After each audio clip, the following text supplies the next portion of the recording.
In this video, I'm going to show you the full front-end UI design tutorial, taking a website from this to this.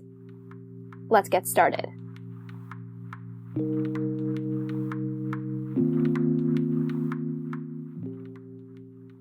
So to begin, I'm opening up the sketch file with my website design.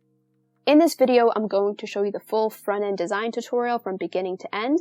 I'm going to go over topics like Flexbox, Grid, CSS Variables, and making your design responsive. So if you have questions along the way, leave a comment below so then I can make a video on that specific topic. So jumping right into it, I have a desktop and mobile view for this design. On the left, I have the desktop view, and on the right, I have the mobile view. I want this web design to be responsive from desktop to mobile view. At the top of the page, I have a navigation bar that includes a logo, and then links to the About, Work, and Contact pages. Beneath that, I have a header section that includes an H1 header and then a search bar. And then beneath that, I have a grid of content.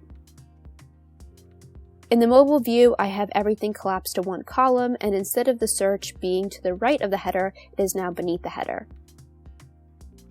So I'm going to take this design and put it into CodePen and show you how to go from the original native HTML into this.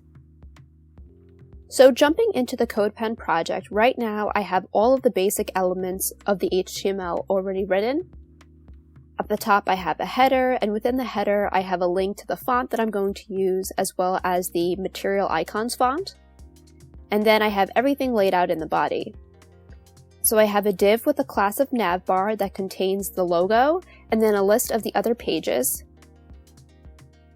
Beneath that I have an other div that's going to wrap all of the content. And within this div I have a header and the search area. And beneath that we have the grid, and the grid holds all of the containers that we want to be laid out in the project. So if we just go back to the design for a second, I have things laid out in a particular way to help me with the margins and padding.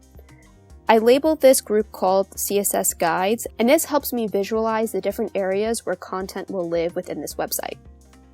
So initially I have this navbar. So at the top I have this navbar that I wanted to completely bleed at the top and left and right of the page. But within this actual navbar, I want these elements to be aligned in a certain way. So I want that logo to be aligned with the About, Work, and Contact links, but I want these elements to be on the right side of the screen, and I want this element to stay on the left. For the header, I want a header area that contains the actual H1 element and then the search bar, and I want these elements to be horizontally aligned with one another. But I want the header to remain on the left, and I want the search to be on the right, for the desktop view. For the mobile view, I want it to collapse to that one column layout. Then for the grid, I want all of these elements to have certain grid properties and have a particular spacing between each element. And then I want all of these elements to be in a wrapper main so we can set the margin between this content and the sides of the page. So that's a little overview over the CSS guides that I am creating and how I'm grouping everything. I want this area to be a grid. For the navbar and the header, I'm actually going to set these to flex elements because I only want them to be laid out horizontally or vertically, and it doesn't need to be in a grid. So jumping back into CodePen, that's why I have certain things labeled as I did. I have a div class of that navbar, and within navbar, there's an unordered list with all of these elements. Then I have that same wrapper main to contain all of the elements of the body. Then I have a particular header class, and that header class only contains that H1 and that search area. Then I have a wrapper grid for all the elements that will live in the grid. So when we just have the HTML code on the page, this is what it looks like. It looks pretty ugly as it just follows the typical native HTML structure. So to begin, I'm going to open up the CSS. I changed the settings of this to have a preprocessor. And I just went into the settings so then I can modify it to SCSS. So first I'm just going to start laying things out. So initially I'm going to write star, and I'm going to write box style border box. And this will basically prevent things from going off the page horizontally and stay within the actual box of the page. Then I'm going to define some root elements. So the reason why I'm going to define some root elements is because I want to have variables within this project. Variables are pretty powerful in CSS because you can set certain elements once and then use it throughout your system. So then it keeps everything more consistent throughout your whole UI system. So first I'm just going to start by declaring some elements. So you declare a variable by writing dash dash. So first I'm writing dash dash and then the shorthand for color and then background, since this color will be the background color for the UI. Then I'm going to have another color, and this one will be white, as I'm going to use white a couple of times within the design. Then I'm going to have a primary color, which will be that purple color.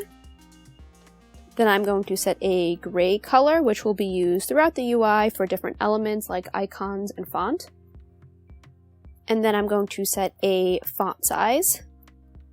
And for this, I'm just going to set it to the native 16-point font for now, but I'm going to set this up for a reason, because we are going to use EM throughout this project. And EM is a unit that you can use to determine padding, margins, and the size of particular elements. And it determines that size by what's defined as the font size. So here I'm defining the font size as 16 pixels, so everything will be based off 16 pixels. So if I have 1 EM, it'll be 16. If I do 2 EM, it'll be 32. If I do half, it'll be 8. So in that way, all the margins and paddings that we're setting will be based on this font size.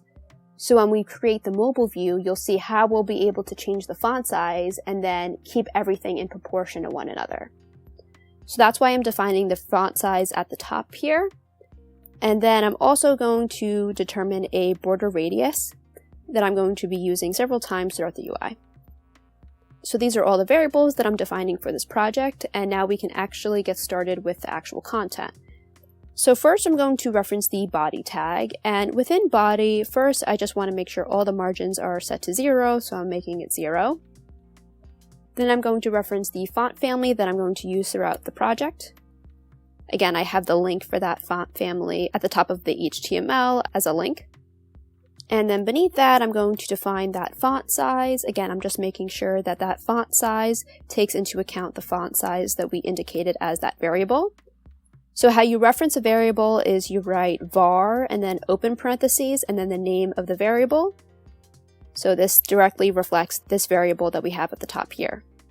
And then beneath that, I'm going to set the color. So the color of the font for this, I want it to be that gray color that we defined at the top. So I'm going to reference that gray color. And then I want the background color of the page to be the background color that we defined. So I'm just writing color background. So as you can see, the page now reflects what we have written in the CSS so far. Now I'm going to begin the actual front-end UI design of this, and I'm going to start with the desktop design, and then I'm going to make it responsive for mobile. So if we just look at our HTML really quickly, first we have that div class of navbar, so that's the first element I'm going to design in this project. And I have it set to a class. And the class has an unordered list of all these list items, so that first list item is this icon over here. And then I have the other list items of the about, work, and contact links. First, I'm going to reference that class by writing .navbar, and then including some properties of that navbar. So first, I want that width to be 100% of the viewport width, so it completely takes over that entire width. I'm going to set the background color of this, so then we'll be able to easily see it on the page. And I'm setting it to that primary color, so then we'll be able to easily see it. And then I'm also going to set the margin to 0. Next, I'm going to define characteristics for the unordered list within this navbar. Right now it has the dots, which we are going to want to remove, and we're going to want to fix the color and alignment of the elements. So within this navbar, I'm going to write UL. And the reason why I can nest things in this CSS is because I changed the property to SCSS. So if you want to follow this exactly, you're going to have to write SCSS as well. If you don't, you'll have to write it outside as a new bracket. But within that navbar, I'm going to look at that UL. And first, I'm going to set that list style to none and remove those dots. Next, I'm going to change the display of this, so I'm going to write display flex because I want all these elements to be in a row. And once I do that, the elements are in a row, but they do have padding issues. So first, I'm going to write justify content flex end. And the reason why I'm doing flex end is because 3 out of the 4 elements we want to be on this area of the screen, and we only want the logo to be on the left. So because of that, I want these elements to be flex end, but I want to change the properties of that very first element. So the way I'm going to do that is I'm going to write flex end so all of the elements get pushed to the right side of the screen. And then I'm going to write align items center, so then the items become centered within the nav. So then I'm just going to set the margin to 0, so then it's flush to the top of the page. I'm going to set the height to 3 EM. So again, this will remain proportional to the font size that we already determined. And I'm going to set the padding to 0. Next, I'm going to look at each individual list item. So I'm going to write UL and then LI to reference the list items in that unordered list. And first, I'm going to write padding right. So I want the padding on the right to be 2 EM for each list item. And once I do that, then there'll be spacing between each element, which is already starting to look a bit better. I'm going to want this to be a little bit heavier, so I'm going to change the font weight to bold. And then I'm going to change the color of it to white, so then it stands out. Now the reason why these elements changed and this one did not is because this is an SVG where these elements are just text. So we're going to have to treat it a little bit differently. So to change that icon, first I have to reference the SVG, and then instead of writing color, I have to write fill, and then I'm going to reference that same variable for that color. And once I do that, now the icon is white. Now this is starting to look really good. However, we want that first element to be on the left side of the screen and keep these elements on the right. So in order to do that, I have to reference the first child. So I'm going to write LI for that list item, reference the first child. So the first list item, I want it to behave differently. I want to set that margin right to auto, which will then push that element all the way to the left. And then I'm going to set that margin left to 2 EM, so that way it's not flush up against the side of the page. That's it. So now we have a header that as I increase or decrease the size, the elements stay put. So that's looking really good so far. Now I'm going to reference the HTML, and the next element we have is an ID of that wrapper main. If we just go back to our design reference for a second, we can see that that wrapper main, the intention of this section was to contain all of the elements in this one wrapper. So then it would have a particular margin against all the sides.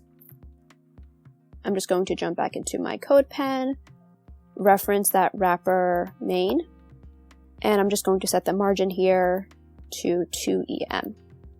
So then all of the elements have a little bit of breathing room.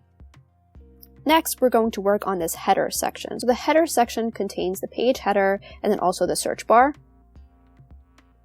So I'm going to reference this class of header. And within this header, I'm going to display these elements with Flexbox. So I'm going to write display flex. And the natural inclination for Flexbox is to have the elements aligned in a row. So then it places the search right next to the header. And we're going to want to keep it like this for the desktop view. So we now just have to modify it to make it look a little bit more similar to the design. So here I'm going to write justify content and then put space between. And the reason why I picked this is because I want that header to be on the left and the search to be on the right. So now there'll be some breathing room between the elements. Then I'm going to align the items in the center. And there's a little bit too much margin between the elements and that navbar, so I'm going to write margin top and then a -1 EM. Next, I'm actually going to work on this search area. So again, if we reference back our design, we have the search area in a white div, so I'm going to want to duplicate that here. So within this header, I'm going to reference that search ID. And in this search ID, I have the material icon for search, and then I have the word search there. So it's going to reference this div. First, I'm going to set that background color to white. Then I'm going to set the border radius to the variable that we defined above. And then I'm going to increase the width of it and the height of it.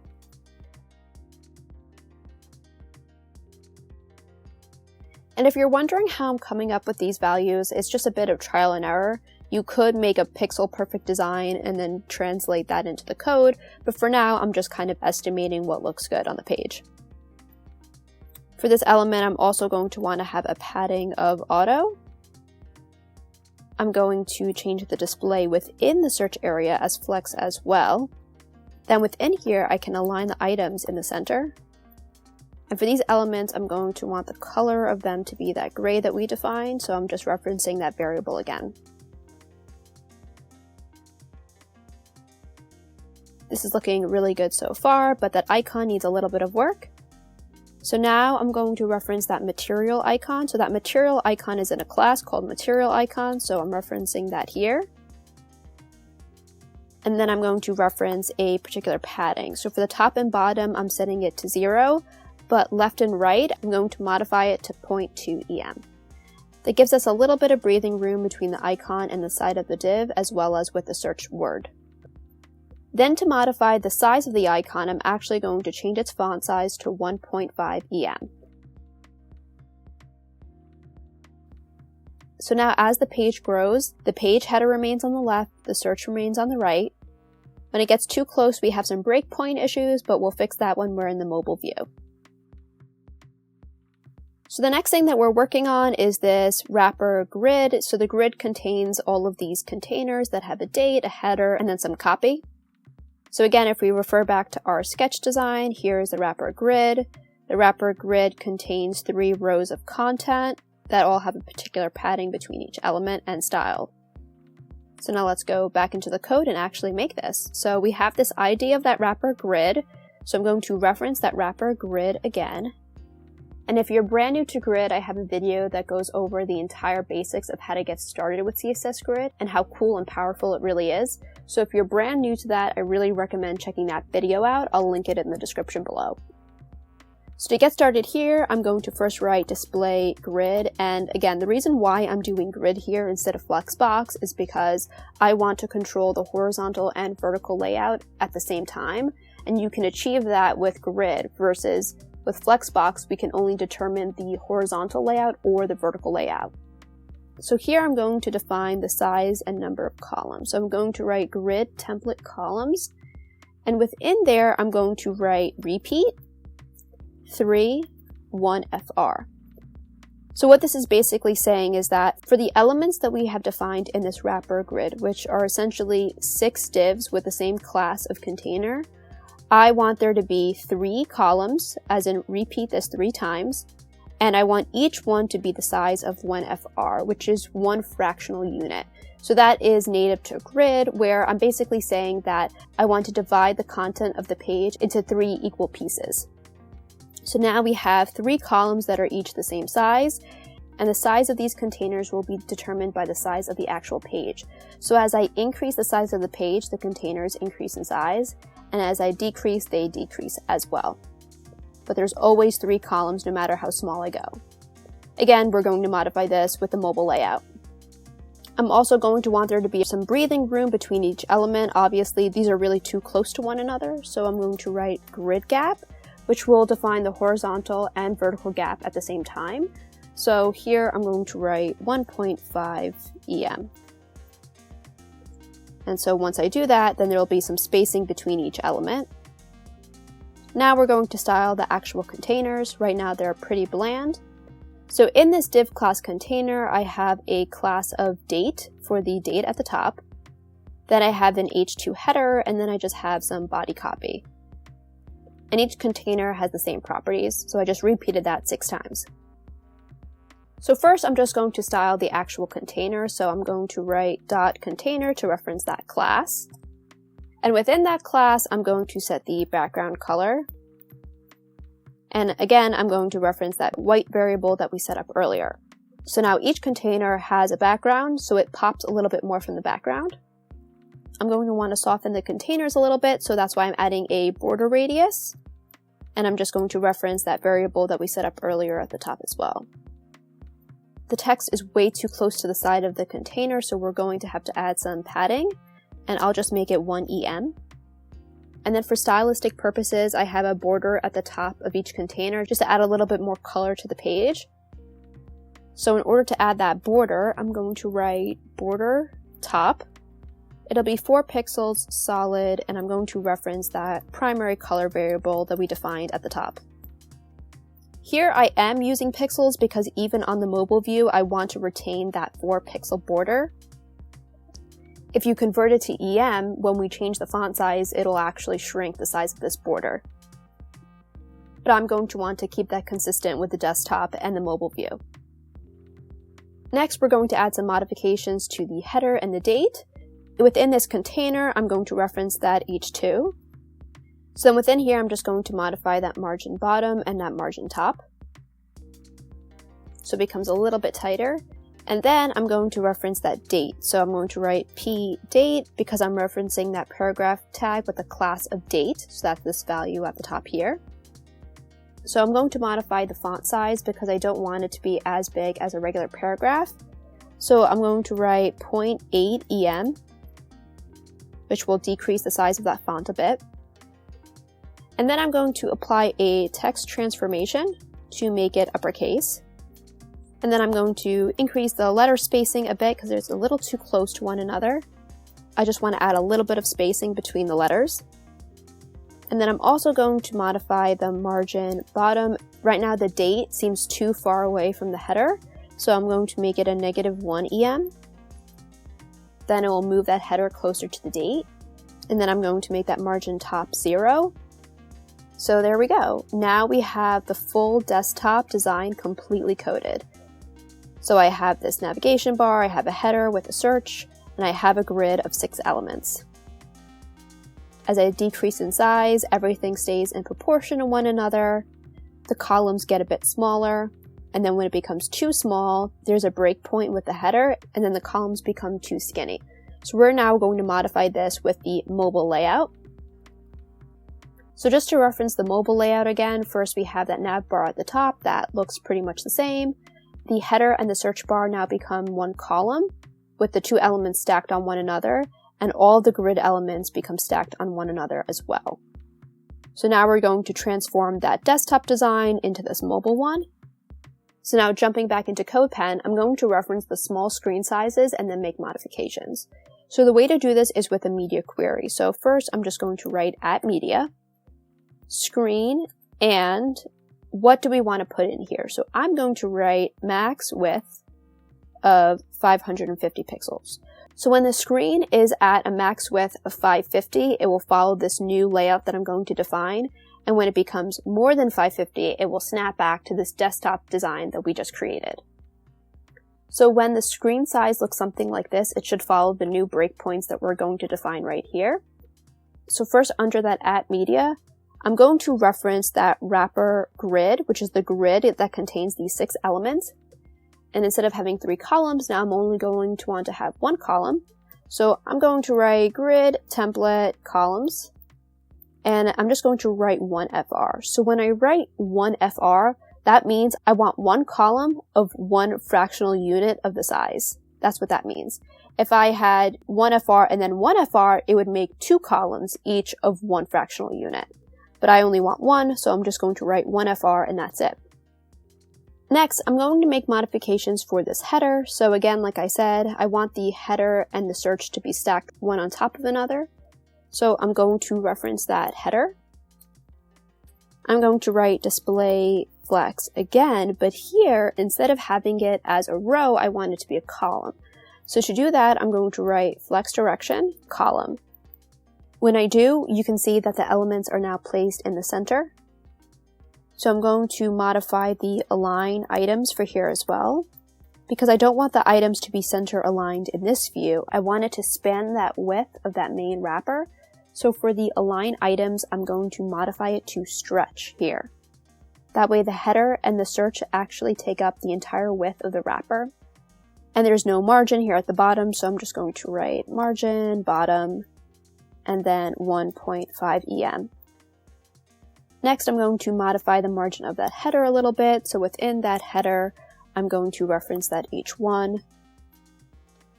And within that H1, I'm going to set the margin top and bottom to 0.5 EM and left and right to 0. Then that search bar needs a little bit of work, so I'm going to reference that search ID. And within that search ID, I'm going to make that width 100%. So we can see it takes up the same amount of room as the containers. So that's it. Now we have a fully responsive mobile to desktop view of this website. The last thing I'm going to show you is why we decided to choose EM for the sizing of all the elements. Now you could have done this entire design with pixels, but the reason why I chose EM is because EM references the font size of its parent element. So here I'm going to reference that body, and I'm going to overrule that font size variable that we defined at the top. So if you recall, at the beginning of the project, we defined that font size as 16 pixels. And so every single place where we have an EM, it's referencing the 16 pixel size. So when I wrote 1 EM, that basically means 16 pixels. And when I wrote 2 EM, it referenced 32 pixels. So here in this body, I'm going to overrule the font size. The great thing about CSS variables is that you can overrule the value of the variable in the local level. So for the body, here if I write 16 pixels, we'll see that absolutely nothing changes for the mobile view. But as soon as I change this to something else, we can see how everything on the screen changes in the size but retains its proportion to one another. So if here I write 8 pixels, then, in the mobile view, everything got much smaller, but it kept the sizes between the elements as consistent. The one thing that didn't remain consistent is the size of this logo, so I'm just going to go back up to this logo, that SVG that we have, and write height as 1.5 EM, and then the width as 1.5 EM. And now it'll be proportional to the size. So when I go back to the normal size, it looks like this, and when I return back to the smaller size, it goes like this. So as you can see, we defined the font size earlier, and so if I want to modify the font size but keep all of the proportion the same, this is the easiest and fastest way to do it, because now I can freely change the font size in one place, and then everything else remains in proportion to one another. So for the desktop view, we have the font a bit bigger, and when I reduce the size, then all the elements reduce in size, but they retain their proportion to one another.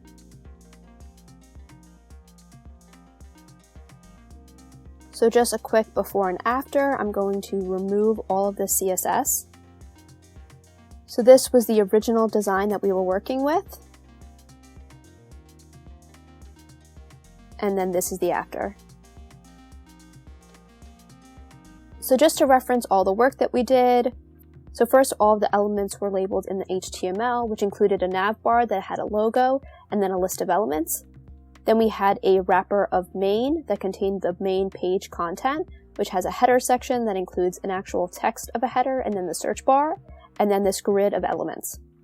In the CSS, in the beginning, we defined these variables that were going to be used throughout the design. We defined some basic body styling, and then for the navbar, we made it span the whole width, and then align the elements using Flexbox. First, we had everything set to flex end, but then we modified that first element to be pinned to the left. Then for the header, we also had these elements displayed with flex, and the header and the search were placed right next to one another. And then for the main content, we had this displayed in a grid. Then for the mobile view, we can easily modify the font size of all of the elements. We changed that grid to be only one column, and we modified the flex elements of that header to be placed one on top of another. So I hope you enjoyed this full front-end UI tutorial. Please let me know if you have any questions about the topic, and subscribe to stay up to date with my latest content. Thanks for watching!